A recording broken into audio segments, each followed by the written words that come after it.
नमस्कार मित्रांनो, कसे आहात सगळे? मस्त मजेत ना? एस क्लास एज्युकेशन बाय सुहानीमध्ये तुम्हा सर्वांचं मनापासून स्वागत आहे.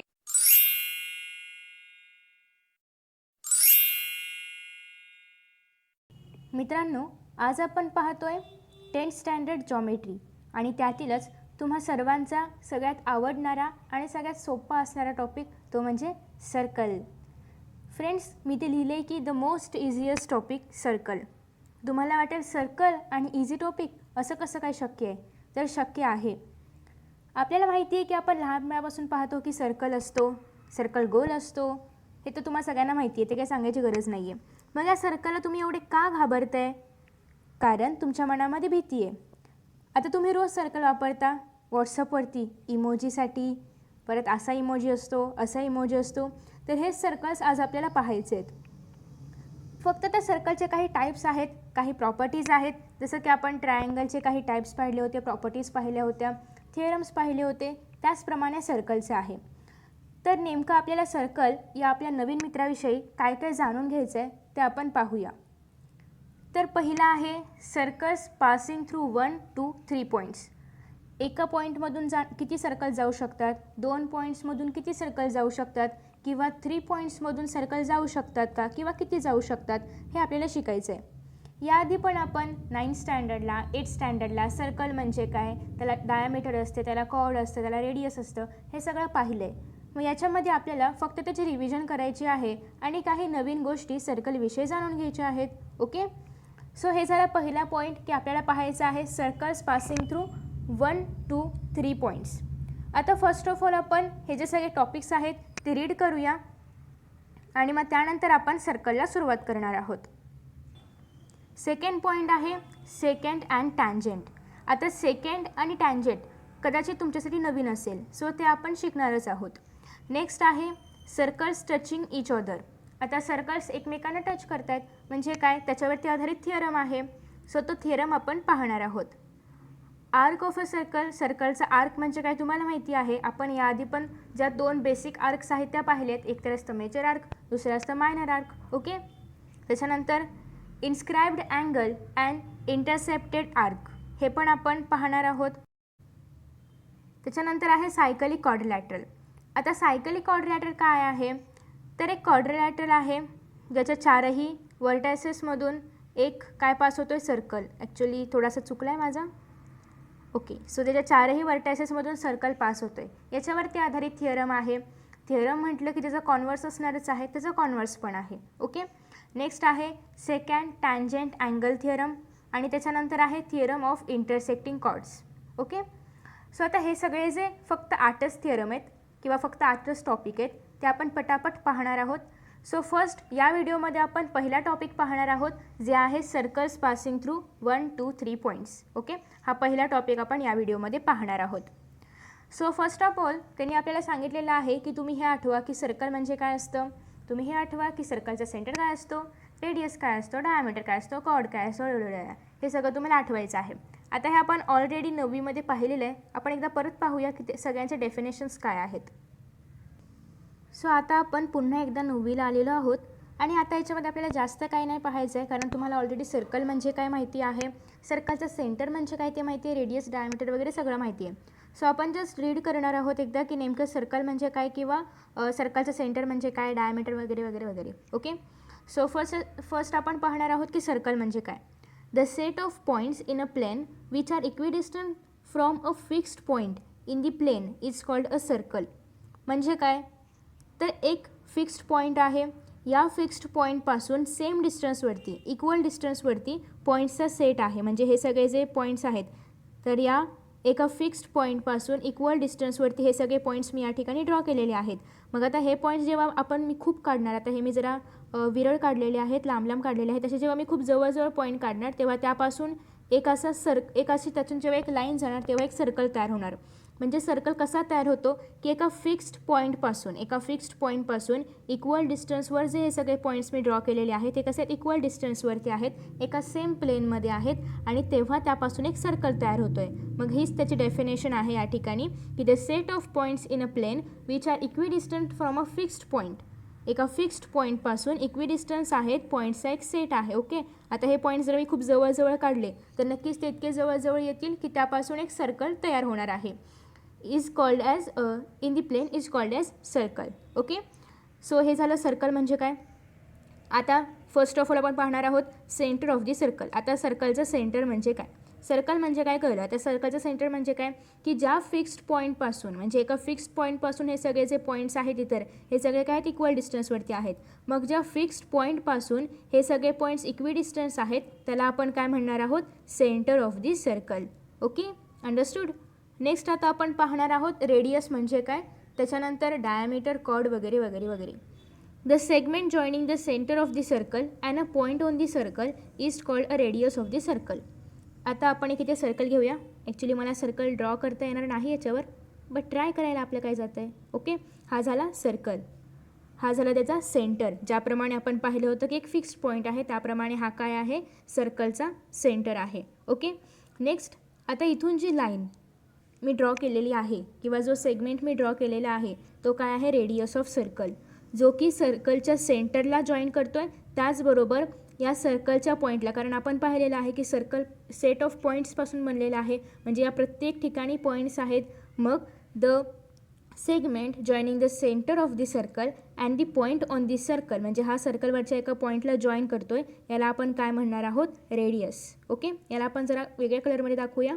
सो हा जो ऑरेंज कलरचा आहे तर तो काय आहे, रेडियस आहे. ओके, सो अशा पद्धतीने आपण रेडियस म्हणजे काय, सेंटर ऑफ दी सर्कल काय किंवा सर्कल काय हे पाहिलं आहे.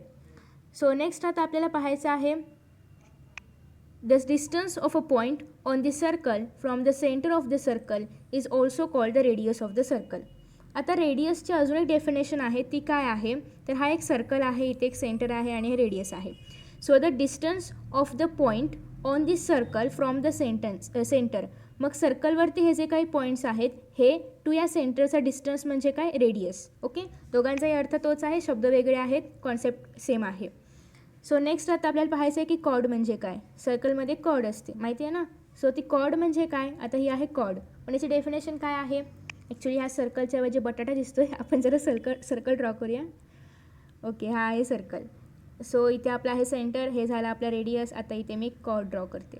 डेफिनेशन अशी आहे की the segment joining any two points of this circle is called chords of the circle. आता तुम्हाला माहिती आहे की सर्कल खूप साऱ्या पॉईंट्सनी बनलेलं आहे. मग सर्कलच्या कोणत्याही दोन पॉईंट्सला म्हणजे सर्कलवर असलेल्या कोणत्याही दोन पॉईंट्सला जॉईन करणारी जी लाईन असते, सॉरी जी सेगमेंट असते त्याला आपण कॉर्ड म्हणतो. मग कॉर्ड इथे येऊ शकते, कॉर्ड इथे येऊ शकते, कॉर्ड इथे येऊ शकते, कॉर्ड इथे येऊ शकते. बट आता जेव्हा ही जी कॉर्ड आहे तर ही कॉर्ड जेव्हा या सेंटरमधून पास होणार, ही कॉर्ड जेव्हा या सेंटरमधून पास होणार तेव्हा तिला आपण कॉर्ड न म्हणता तिला आपण डायमीटर म्हणतो. ओके, कॉर्डच आहे बट जेव्हा ती सेंटरमधून पास होणार तेव्हा तिला आपण कॉर्ड न म्हणता तिला आपण डायमीटर म्हणतो. ओके, सो आता आपण तुम्हाला कॉर्ड म्हणजे काय कळलं असेल. आता आपण डायमीटर म्हणजे काय पाहूया. A chord passing through the centre of the circle is called as diameter of the circle. Okay, मी आत्ता सांगितल्याप्रमाणे कॉर्ड म्हणजे काय तर सर्कलच्या दोन पॉईंट्सला जॉईन करणारा सेगमेंट. बट हा सेगमेंट जर सेंटरमधून पास होत असेल तर तिला आपण कॉर्ड न बोलता काय म्हणतो, डायमीटर म्हणतो. ओके, आणि a diameter is the largest chord, आणि डायमीटर ही काय असते, लार्जेस्ट कॉर्ड असते. मला माहिती आहे आपण सगळं 9वीला शिकलो आहे, तरीही आपण पुन्हा एकदा पाहतो आहे, रिव्हिजन करतो आहे. ओके, त्याच्यानंतर आपल्या 10वीच्या पुस्तकामध्ये हे पण सांगितलेलं आहे की also recall the meanings of congruent circles, concentric circles and intersecting circles. ते सगळे सर्कल्स या ठिकाणी आपल्याला पाहायचे आहेत. हे आहेत कॉन्ग्रुएंट सर्कल्स. कॉन्ग्रुएंट सर्कल्स म्हणजे काय की असे सर्कल्स ज्यांची रेडियाई सेम आहे. आणि if the radii is same, जर त्यांची रेडियाई सेम असेल तर त्यांचं सगळंच काही सेम असणार आहे. कारण रेडियाई म्हणजे काय, सेंटरपासून ते सर्कलवरच्या पॉईंटपर्यंतचं डिस्टन्स. मग जर त्यांचं रेडियाई सेम आहे म्हणजेच डिस्टन्स सेम आहे म्हणजेच दुसरा पण सर्कल त्याला कॉन्ग्रुएंट असणार आहे. The circles which have same radii are congruent circles. Next आहे कॉन्सेंट्रिक सर्कल्स. कॉन्सेंट्रिक सर्कल्स म्हणजे काय, the circles which have same centres. आता या प्रत्येक सर्कल, तिथे 3 सर्कल आहेत, त्या 3 सर्कलपैकी सगळ्यांचं सेंटर काय आहे, हा एकटाच आहे. म्हणजे असे सर्कल्स की ज्यांचा सेंटर कॉमन आहे, ज्यांचा सेंटर सेम आहे, but the radius are different. कारण हा छोट्याचा रेडियस एवढाच आहे, या मोठ्याची रेडियस एवढी आहे, म्हणजे रेडियस डिफरंट आहे but their centres are same. So those are called as concentric circles. Next आहे circles intersecting in a point. आता या ठिकाणी सर्कल्स एका पॉईंटवरती इंटरसेक्ट करत आहेत. आता इथे जर आपण पाहिलं तर हे जे 2 सर्कल्स आहेत ते एका पॉईंटवरती इंटरसेक्ट करत आहेत. हे जे 2 सर्कल्स आहेत ते आतून असे आहेत, हे बाहेरून आहेत. सो ते पण एका पॉईंटवरती एका पर्टिक्युलर पॉईंटवरती इंटरसेक्ट करत आहेत. यांची रेडियाय डिफरंट आहे, यांचा सेंटरही डिफरंट आहे, but only one common point, त्यांच्यामध्ये फक्त एक सिंगल कॉमन पॉईंट आहे. त्याला आपण काय म्हणणार? Circles intersecting in a point. दुसरं आहे इंटरसेक्टिंग इन 2 पॉईंट्स. आता या ठिकाणी सर्कल्स 2 पॉईंटवरती इंटरसेक्ट होत आहेत, तर त्याला आपण इंटरसेक्टिंग इन 2 पॉईंट्स म्हणणार. आता यांची रेडियस पण डिफरंट आहे, सेंटर्स पण डिफरंट आहे, फक्त त्यांच्यामध्ये 2 कॉमन पॉईंट्स आहेत. ओके, तर अशा प्रकारे सर्कल्सबद्दल आपण जाणून घेतले. आता याच्यानंतर आपण पुन्हा आपल्या पुस्तकावरती येऊया.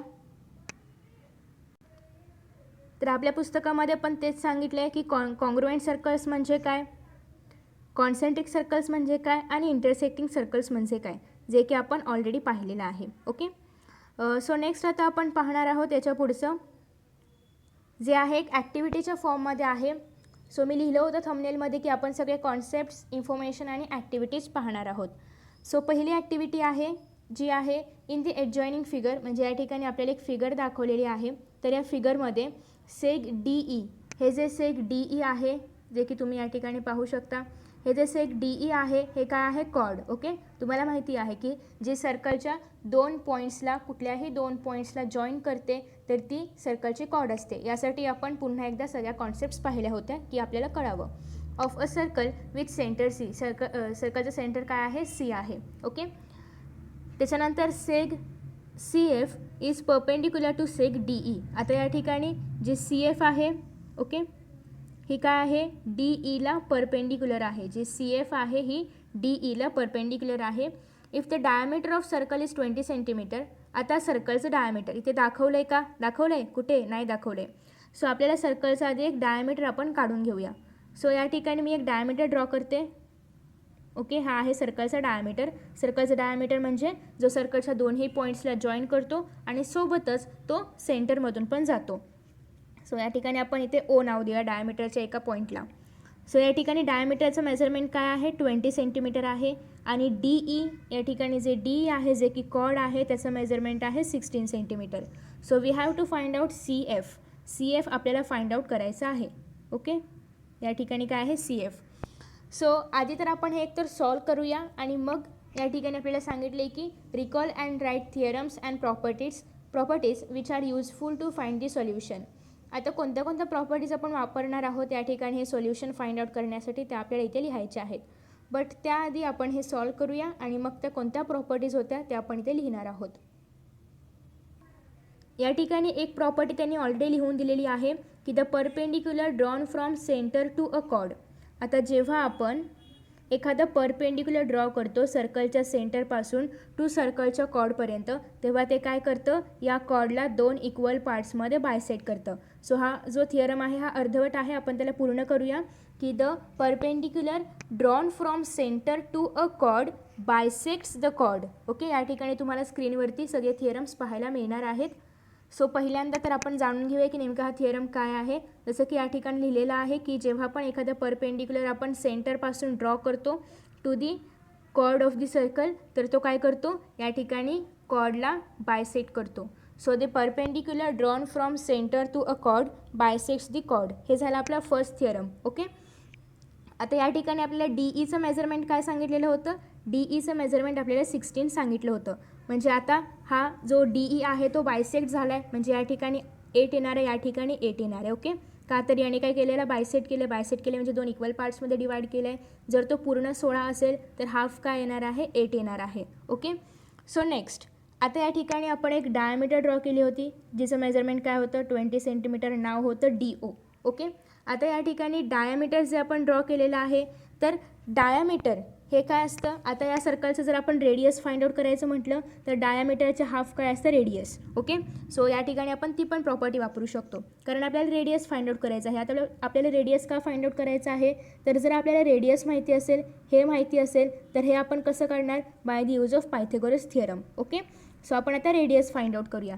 रेडियस कशी फाइंड आउट करायची? डायमीटरचे हाफ असते रेडियस. डायमीटर काय आहे? 20. 20चे हाफ म्हणजे काय येणार आहे? 10. म्हणजे या ठिकाणी जे डी सी आहे त्याचं मेजरमेंट काय आलेलं आहे 10. ओके, सो अशा पद्धतीने डी सीचं मेजरमेंट आलेलं आहे 10. सो या ठिकाणी आपण अजून एक थिअरम वापरलेला आहे जो की आहे the radius is half of the diameter. कारण हा काय होता, डायामीटर होता जो की होता 20 सेंटीमीटरचा आणि आपण रेडियस फाइंड आउट केलेला आहे जो आहे 10.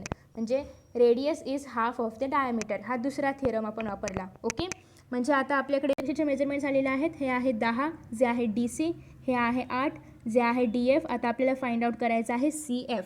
ओके, आपल्याला काय सांगलेलं आहे, सी एफ फाइंड आउट करा. सो या ठिकाणी हा राईट अँगल ट्रायंगल आहे आपल्याला कळलेलं आहे. कसं की या ठिकाणी ऑलरेडी परपेंडिक्युलर आहे हे आपण पहिल्या प्रॉपर्टीमध्ये सांगितलं आहे आणि जर ते परपेंडिक्युलर आहे तर याचा अर्थ ते काय आहे, 90 डिग्रीचं आहे. सो इथे आपण अजून एक थिअरम वापरणार आहोत. बाय नाही, डायरेक्ट आपण लिहूया पायथागोरस थिअरम. ओके, सो या ठिकाणी पायथागोरस थिअरम हे तुम्हाला स्क्रीनवरती दिसत असेलच, त्याच्यामुळे इथे परत मी लिहून नाही देत. ओके, सो या ठिकाणी आपण वापरणार आहोत पायथागोरस थिअरम. सो आता इथे पायथागोरस थिअरम आपण कसं वापरणार आहोत, तर आता या ट्रायंगलमध्ये जर आपण बघितलं तर या ठिकाणी हायपोटेनस कोण आहे, तर हायपोटेनस येणार आहे D C. So D C square is equal to, तुम्हाला पायथागोरस थिअरम पूर्णपणे तुम्ही परिचित आहातच कारण आपण सेकंड चॅप्टर पूर्णपणे त्याच्यावरच केलेला आहे. So D C square is equal to D F square plus F C square.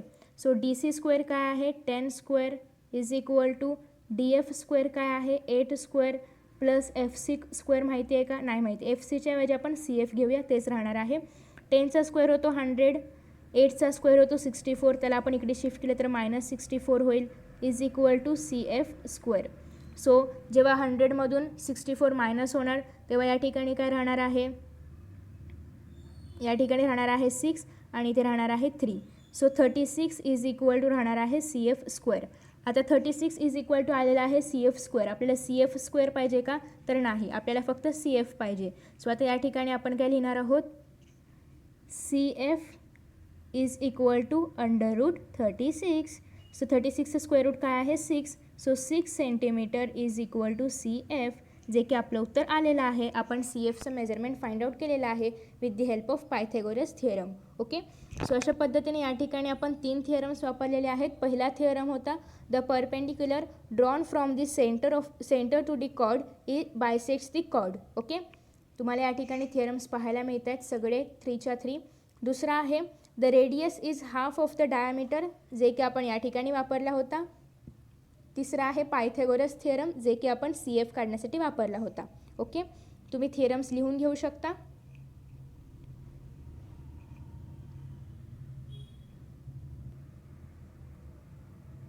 Okay, so आता आपण पाहतोय सेकंड ॲक्टिव्हिटी. ज्याप्रमाणे आपण फर्स्ट ॲक्टिव्हिटी पाहिली त्याचप्रमाणे सेकंड ॲक्टिव्हिटी पण आहे आणि असं करत करत आपण सगळ्या ॲक्टिव्हिटीज पाहणार आहोत. आय नो की हा व्हिडिओ खूप मोठा होईल, बट तुम्हाला जर सर्कलला तुमचा फ्रेंड करून घ्यायचं असेल तर नक्कीच तुम्हाला हा व्हिडिओ पूर्णपणे पाहावा लागेल. ओके, सो या ठिकाणी ॲक्टिव्हिटी सेकंड आपण पाहणार आहोत. दुसरी ॲक्टिव्हिटी जी आहे तर ती पण खूप इझी आहे. या ठिकाणी पण आपण कोणते कोणते थिअरम्स वापरले ते आपल्याला लिहायचे आहेत. पहिल्यांदा आपण प्रश्न रीड करूया. प्रश्न काय आहे तो आपण आधी पाहूया. सो या ठिकाणी क्वेश्चन असा आहे की in the adjoining figure seg Q R is a chord of the circle. आता या ठिकाणी क्यू आर काय आहे, सर्कलचं कॉर्ड आहे. कॉर्ड म्हणजे काय तुम्हाला माहिती आहे. सो क्यू आर हे सर्कलचं कॉर्ड आहे, ओ हा सर्कलचा सेंटर आहे आणि पी हे काय आहे, क्यू आर कॉर्डचा मिड पॉईंट आहे. Okay, P is the mid point of chord Q R. Q आरचा पी काय आहे, मिड पॉईंट आहे. आता या ठिकाणी आपल्याला काही मेजरमेंट्स दिलेले आहेत. कोणते कोणते मेजरमेंट्स दिलेले आहेत, तर पहिला आहे that is Q R is equal to 24. हा जो क्यू आर आहे याचं मेजरमेंट आहे 24. नेक्स्ट आपल्याला सांगितलेलं आहे O P is equal to 10. हा जो ओ पी आहे हा किती आहे, 10 आहे. त्याच्यानंतर रेडियस ऑफ द सर्कल. आता आपल्याला सर्कलची रेडियस फाइंड आउट करायची आहे. सर्कलची रेडियस आपल्याला फिगरमध्ये दिसते का, तर दिसत नाही आहे. सो आपण एक रेडियस या ठिकाणी ड्रॉ करून घेऊया. रेडियस कोणती येणार आहे, ओ क्यू. आता आपल्याला ओ क्यूचं मेजरमेंट या ठिकाणी फाइंड आउट करायचं आहे. नेहमीप्रमाणे पहिला जो या ठिकाणी आपल्याला पहिल्यांदा काय करावं लागणार आहे, क्यू पीचं मेजरमेंट फाइंड आउट करावं लागणार आहे आणि क्यू पी काय असणार आहे, क्यू आरच्या हाफ असणार आहे. ओके, सो आता या ठिकाणी आपल्याला ऑलरेडी सांगितले की पी मिड पॉईंट आहे, याचाच अर्थ Q P is equal to P R असणार आहे आणि क्यू पी हे क्यू आरच्या हाफ असणार आहे. सो या ठिकाणी आपल्याला क्यू पी फाइंड आउट करायचा असेल तर आपण आधी वापरलेला जो पहिला थिअरम होता आधीच्या ॲक्टिव्हिटीमध्ये, जो की होता the perpendicular drawn from the centre of the circle to the chord bisects the chord. तो पहिला थिअरम आपण या ठिकाणी वापरणार आहोत, तुम्हाला इथे पाहायला मिळत असेल. ओके, सो त्याच्या आधारे आपल्याला क्यूपीचं मेजरमेंट मिळणार आहे. आता 24चं हाफ काय होतं, 12 होतं. सो क्यूपीचं मेजरमेंट आपल्याला मिळणार आहे 12. सो इथे आपण लिहूया 12. ओके, आता आपल्याकडे ओपी आहे, क्यूपी आहे. सेम पायथागोरस थिअरम आपण वापरणार. सेकंडमध्ये आपल्याला लिहायचं आहे पायथागोरस थिअरम. ओके, ते पण तुम्हाला या ठिकाणी स्क्रीनवरती पाहायला मिळत असेल. सो पायथागोरस थिअरमच्या आधारे आपण ओ क्यू फाइंड आउट करणार आहोत. आता आपण पायथागोरस थिअरम वापरतोय म्हणजे नक्कीच आपल्याकडे हायपोटेनस असायला पाहिजे. आता या ठिकाणी हायपोटेनस कोण आहे, तर या ठिकाणी हायपोटेनस आपण आधी बघूया कोण आहे, ओ क्यू आहे. Okay, O Q. मग आता या ठिकाणी थिअरम कसा तयार होईल, O Q square is equal to काय येणार आहे, O P square plus Q P square. Okay, कारण ओ क्यू काय आहे, हायपोटेनियस आहे. O P square plus Q P square. O पीचं मेजरमेंट काय आहे 10, सो 10 स्क्वेअर प्लस क्यू पीचं मेजरमेंट आहे 12, सो 12 स्क्वेअर. 10चा स्क्वेअर होतो 100 प्लस 12चा स्क्वेअर होतो 144. आता आपण या ठिकाणी 100 प्लस 144 केलं तर काय येणार आहे 244. सो ओ क्यू काय आलेला आहे या ठिकाणी, ओ क्यू स्क्वेअर आला आहे. ओके, ओ क्यू नाही आला आहे, ओ क्यू स्क्वेअर आला आहे. आता आपल्याला ओ क्यू काढावा लागेल. सो ओ क्यू स्क्वेअर काय आलेला आहे 244. आता आपल्याला 244चं स्क्वेअर रूट काढावं लागेल. सो चला आपण 244चं स्क्वेअर रूट फाइंड आउट करूया या ठिकाणी. सो आता या ठिकाणी आपण काय लिहिणार आहोत, O Q square is equal to under root 244. आता हे जे 244 आहे याला आपण काय करणार आहोत, त्याचं फॅक्टर्स पाडूया आपण. 244 म्हणजे काय येणार आहे या ठिकाणी 4 × 61 येईल. ओके, 4 × 61 येईल म्हणजे ओ क्यू स्क्वेअर. आता 4चं स्क्वेअर रूट काय आहे 2, सो 2 अंडर रूट 61 म्हणजेच या ठिकाणी काय येणार आहे, ओ क्यू स्क्वेअर नाही लिहायचा आपण, फक्त ओ क्यू लिहायचा. ओके, सो ओ क्यू काय येणार आहे या ठिकाणी 2 अंडर रूट 61. ओके, सो अशा पद्धतीने आपण O Q that is radius of the circle find out केलेला आहे. सो इथे तुम्ही लिहू शकता radius of the circle is equal to O Q is equal to 2 under root 61. Okay, I hope की तुम्हाला स्क्रीनवरती असं दाखवल्याने समजलं असेल.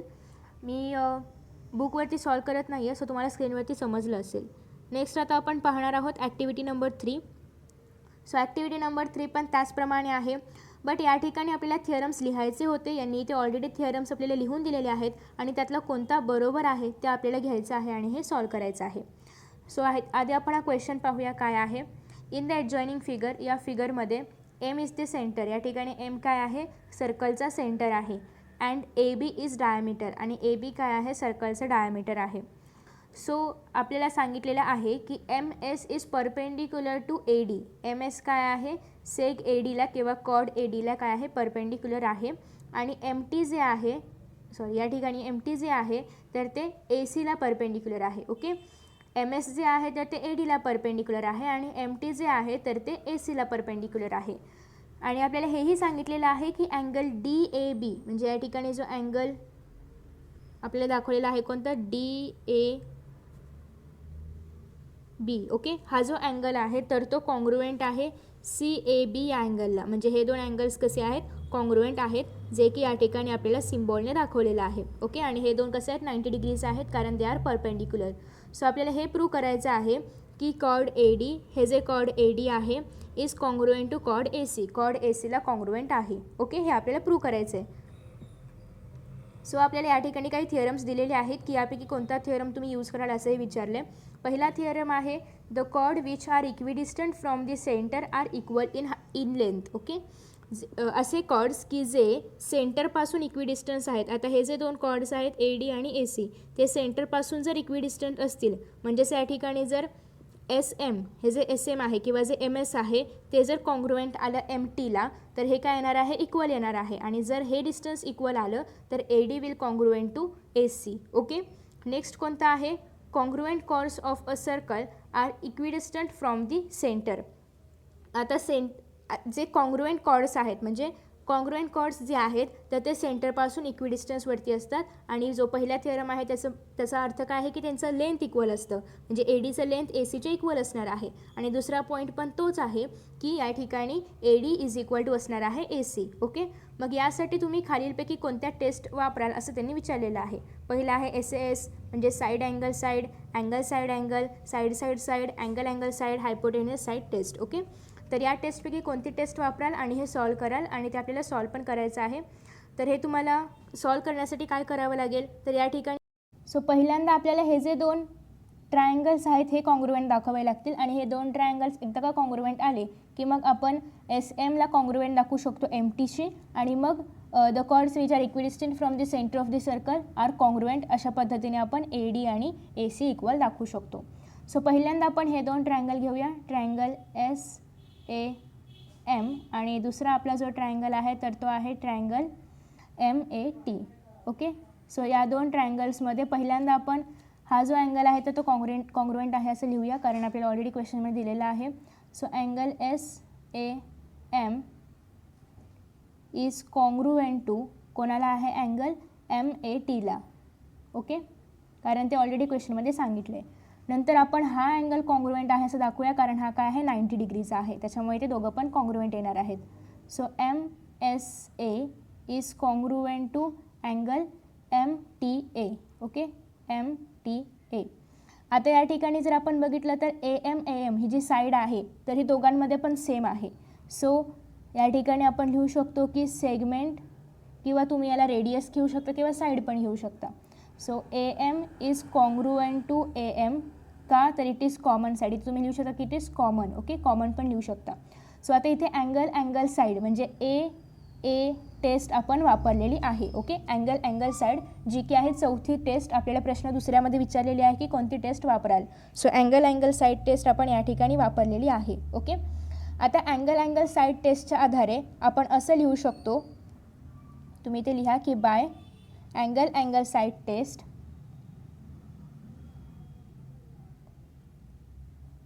Okay, by angle side test आपण असं लिहू शकतो की हे जे ट्रायंगल्स आहेत हे कसे आहेत, एकमेकांना कॉन्ग्रुएंट आहेत. Triangle SAM is congruent to triangle MAT. Okay, अशा पद्धतीने आपण इथे लिहिलेलं आहे. तुम्ही हे सगळं लिहून घेऊ शकता. ॲक्च्युली तुम्हाला ते व्यवस्थित दिसत नसेल, but then also you can write because you have know की हे कसं आलेलं आहे.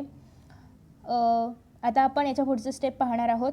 तर यानंतर आता आपले हे जे दोन ट्रायंगल्स आहेत तर ते कॉन्ग्रुएंट आलेले आहेत. इथे आपण आता असं लिहू शकतो की SM is congruent to MT. इथे कॉन्ग्रुएंटचं साईन आहे, तर SM is congruent to MT. आता हे आपण कसं लिहिलं तर CSCTच्या सहाय्याने. आता CSCT म्हणजे काय तर congruent sides of congruent triangles. आता या ठिकाणी आपण हे दोन ट्रायंगल कॉन्ग्रुएंट असं दाखवले, म्हणजे या ठिकाणी SM आणि MT काय झाले कॉन्ग्रुएंट ट्रायंगलचे साईड. कॉन्ग्रुएंट ट्रायंगलचे साईड्स पण कॉन्ग्रुएंट असतात आणि इन दिस वे आपण SM is equal to MT दाखवलेला आहे. आणि SM is equal to MT असल्यामुळे या ठिकाणी आपण हा जो पहिला थेरम आहे तर तो लिहिणार आहोत, जो की आहे the chords which are equidistant from the centre of this circle are of equal length. या ठिकाणी जे कॉर्ड्स आहेत तर ते सेंटरपासून इक्विडिस्टन्स आहेत, कारण SM is equal to is congruent to MT आहे आणि त्याच्यामुळे आपण असं लिहू शकतो की therefore chord AD is congruent to chord AC. Okay, I hope की तुम्हाला हा क्वेश्चन समजला असेल. अशा पद्धतीने आपण हे सॉल्व करणार आहोत आणि हे सॉल्व करत असताना आपण हा जो चौथी टेस्ट आहे AAS टेस्ट ती वापरलेली आहे. नेक्स्ट जो टॉपिक आहे तर तो आता आपण पाहणार आहोत सर्कल्स पासिंग थ्रू 1, 2, 3 पॉईंट्स. आता हा टॉपिक काय आहे तर या ठिकाणी पण ॲक्टिव्हिटीज आहेत. फर्स्ट ॲक्टिव्हिटी आहे जी की आपण डायरेक्ट ब्लॅकबोर्डवरती व्हाईट बोर्डवरती पाहूया. पहिल्या ॲक्टिव्हिटी आपल्याला सांगितलेलं आहे की एक पॉईंट घ्यायचा आहे आपल्याला. आपण या ठिकाणी एक छोटासा पॉईंट घेऊया आणि त्या पॉईंटमधून आपण किती सर्कल्स ड्रॉ करू शकतो असं आपल्याला विचारलेलं आहे. ओके, आता इथे मी याच्यावरती सर्कल ड्रॉ करते. कदाचित काही सर्कल्स प्रॉपर येतीलच असं नाही आहे. तर या ठिकाणी आपण 2 केलेत, तिसरा सर्कल ड्रॉ केला आहे, चौथा सर्कल ड्रॉ केला आहे, 5वा सर्कल ड्रॉ केला आहे, 6वा सर्कल ड्रॉ केला आहे. तर अशा प्रकारे एका पॉईंटमधून आपण इन्फायनाईट सर्कल्स ड्रॉ करू शकतो. म्हणजे याचा आन्सर काय आहे, इन्फायनाईट सर्कल्स आपण एका पॉईंटमधून ड्रॉ करू शकतो. तर असाच प्रश्न आपल्याला विचारला होता की एका पॉईंटमधून आपण किती सर्कल्स ड्रॉ करू शकतो.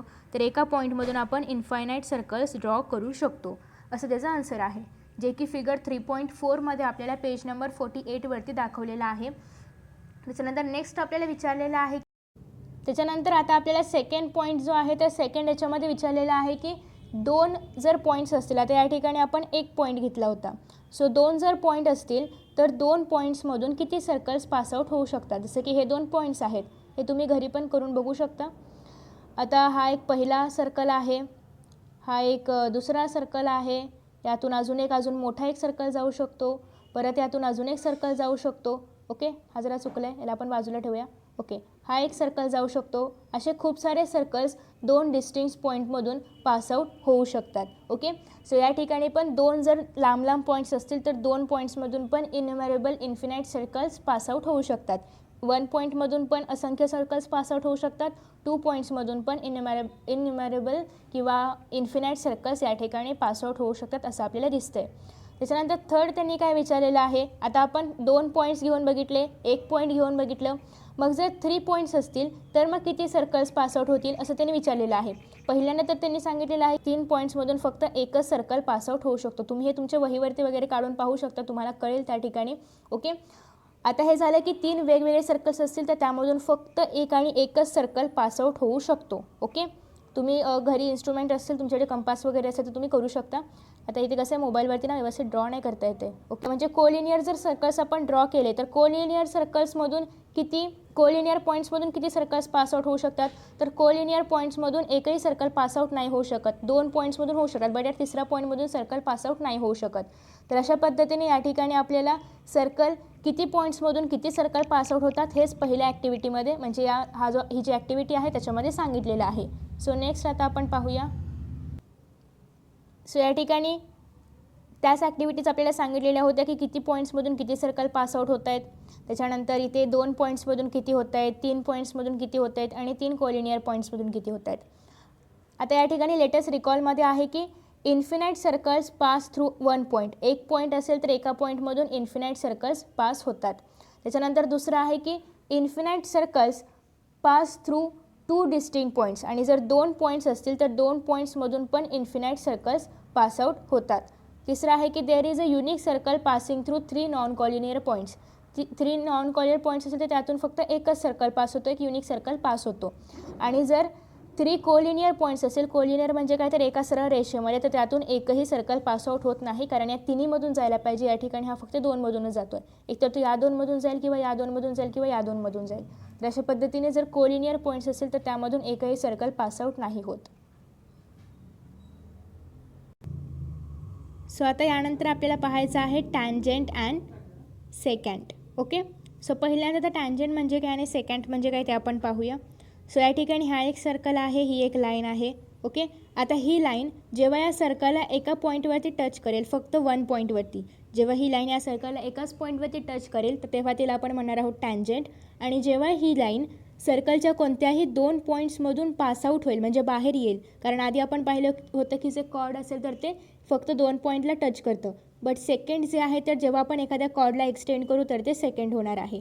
फक्त ते कोणत्याही 2 पॉईंट्समधून पासआउट व्हायला पाहिजे. ओके, सो हेच आहे सेकंड आणि टँजंटमधील डिफरन्स. टँजंट जे आहे तर ते एकाच पॉईंटमधून पास होतं and it is always perpendicular to the radius, आणि टँजंट हे नेहमी रेडियसला परपेंडिक्युलर असतं. नेक्स्ट आहे सेकंड. सेकंड सर्कलच्या कोणत्याही 2 पॉईंट्समधून पास होतं. ओके, सो याच्यामध्ये हे जे फिगर्स आहेत हे एक्सप्लेन केलेले आहेत, जसं की in the above figure not a single point is common in line L with the centre A. आता या जर पहिल्या फिगरमध्ये आपण पाहिलं तर दोघांमध्ये एकही पॉईंट कॉमन नाही आहे. सेकंडमध्ये point P is common to both, आणि दुसऱ्यामध्ये आपण जर पाहिलं तर पॉईंट पी काय आहे, लाईन एम आणि सेंटर सर्कल विथ सेंटर बीमध्ये पॉईंट पी जो आहे तर तो कॉमन आहे. तर तो जो पॉईंट पी आहे जो या ठिकाणी कॉमन आहे त्याला आपण काय म्हणणार आहोत, पॉईंट ऑफ कॉन्टॅक्ट, आणि ही जी लाईन एम आहे त्याला आपण टँजंट म्हणणार आहोत. ओके, नेक्स्ट याच्यामध्ये जर आपण पाहिलं the 2 points Q and R are common to both. आता या ठिकाणी क्यू आणि आर हे जे 2 पॉईंट्स आहेत हे काय दोघं पण कॉमन आहेत या सर्कलला, म्हणजे दोघं पण या सर्कलवरती आहेत. सो दोघं पण या सर्कलवरती आहेत, त्याचबरोबर दोघं पण या लाईनवरती पण आहेत. So the line N and the circle with centre C, या ठिकाणी ही जी एल लाईन आहे आणि हा जो सर्कल आहे with the centre C. Q and R are intersecting points of line M and the circle. आता क्यू आणि R हे कसे आहेत, इंटरसेक्टिंग पॉईंट्स आहेत, कारण ते या ठिकाणी इंटरसेक्ट करत आहेत. सो या ठिकाणी ही जी लाईन एल आहे त्याला आपण काय म्हणणार आहोत, second of the circle. Okay. So अशा पद्धतीने आपण हे तिन्ही फिगर्स पाहिलेले आहेत आणि याच्यामध्ये अर्थ काय आहे, सोपं आहे. जर ही लाईन सर्कलच्या एकाच पॉईंटला जर टच करत असेल देन इट इज टँजंट, आणि जर एखादी लाईन म्हणजे काय, तिला 2 ॲरोज असतात बोथ दी एंड्सवरती. सो जर एखादी लाईन सर्कलच्या 2 पॉईंट्सला इंटरसेक्ट करत असेल then it is called as secant. Okay. So next या ठिकाणी आपल्याला सांगितलेलं आहे की let us understand an important property of a tangent from the following activity. आता हे या ठिकाणी ॲक्टिव्हिटीच्या मार्फत दाखवलेलं आहे. नेक्स्ट आपल्याला ती प्रॉपर्टी जी आहे तर ती गिवन वगैरे सगळं लिहून सॉल्व करून दाखवलेली आहे. सो फर्स्ट ऑफ ऑल या ठिकाणी एक सर्कल ड्रॉ केलं आहे. Draw sufficient large circle with centre O, centre काय आहे, ओ आहे. Draw a radius O P draw केलेला आहे. Draw a line A B which is perpendicular to seg O P. A P आपल्याला draw करायची आहे की जी सेग ओ पी, म्हणजे हे जे सेग ओ पी आहे, सेकी रेडियस आहे, तर या रेडियसला परपेंडिक्युलर असली पाहिजे अशी एक लाईन ए बी आपल्याला ड्रॉ करायची आहे. ओके, जी की ऑलरेडी केलेली आहे. It intersects the circle at point A आणि बी. पॉईंट ए आणि बी जे आहे याच्यावरती ती लाईन काय करते, सर्कलला इंटरसेक्ट करते. ओके.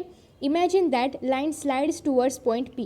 मग हळूहळू ही लाईन आपल्याला खाली घ्यायची आहे, इमॅजिन करायचं आहे, बट आपण काढताना ड्रॉ करताना खाली खाली ड्रॉ करू शकतो. सो असं आपल्याला इमॅजिन करायचं आहे की हळूहळू ही जी ए बी लाईन आहे तर ती खाली येते आणि ती या ठिकाणी पॉईंट पीपर्यंत खाली येते. ओके, या ठिकाणी जो पॉईंट पी आहे तर या पॉईंट पीपर्यंत ती लाईन खाली येते. So next obviously why the line slides, जेव्हा पण आता ही लाईन आपण स्लाईड होताना पाहिलं, point A and B approach each other along the circle. Okay, at the end आणि शेवटी they get merged in point P. मग ते पॉईंट पीवर मर्ज झाले म्हणजे एकत्र आले. आता इथे हे लांब होते, हळूहळू जवळ आले, परत हळूहळू अजून जवळ आले. आता या ठिकाणी पॉईंट ए आणि बी एकच झाले, या ठिकाणी पण अजून जवळ आले पॉईंट ए आणि बी, आणि ते दोघं पण एकच झाले म्हणजे पॉईंट ए आणि बी एकमेकांमध्ये मर्ज झाले.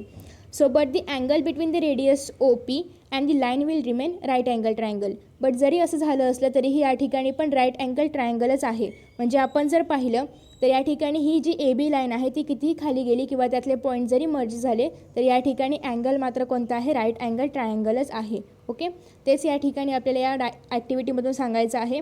नेक्स्ट आहे की ॲट दी स्टेज, या स्टेजवरती A B becomes a tangent of the circle P. Okay, of the circle O at P. म्हणजे या ठिकाणी A B he G line होती तर ती पी या ठिकाणी सर्कलची टँजंट बनलेली आहे. कारण टँजंट म्हणजे काय, अशी लाईन की जी सर्कलला एकाच पॉईंटमध्ये इंटरसेक्ट करते, फक्त ओन्ली 1 पॉईंटवरती. So it is tangent. आणि या ठिकाणी जर आपण बघितलं तर हे जे लाईन आहे ए बी ती फक्त पी या पॉईंटवरतीच सर्कलला इंटरसेक्ट करते. ओके. सो नेक्स्ट आहे, so it is clear that the tangent at any point of the circle is perpendicular to the radius at that point. म्हणजे याचाच अर्थ असा की ही जी टँजंट आहे तर ती प्रत्येक पॉईंटवरती रेडियसला परपेंडिक्युलरच असते. मग ती इथे असो किंवा इथे असो किंवा इथे असो. ॲक्च्युली टँजंट फक्त इथेच असते, बट याचा अर्थ काय होतो, टँजंट जरी इथे असली तरी ती प्रत्येक पॉईंटला रेडियसला परपेंडिक्युलरच असते. म्हणजे याचाच अर्थ टँजंट नेहमी रेडियसला परपेंडिक्युलर असते. सो याच प्रॉपर्टीला, टँजंटची जी ही प्रॉपर्टी आहे की टँजंट नेहमी रेडियसला, सर्कलच्या रेडियसला परपेंडिक्युलर असते, त्यालाच आपण टँजंट थिअरम असं म्हणतो. ओके. सो हा जो टँजंट थिअरम आहे तो आता आपण नेक्स्ट व्हिडिओमध्ये पाहणार आहोत. आय होप की तुम्हाला हा व्हिडिओ आणि सर्कल समजलं असेल. मित्रांनो, तुम्हाला जर हा व्हिडिओ आवडला असेल ना तर नक्कीच व्हिडिओला लाईक करा, शेअर करा.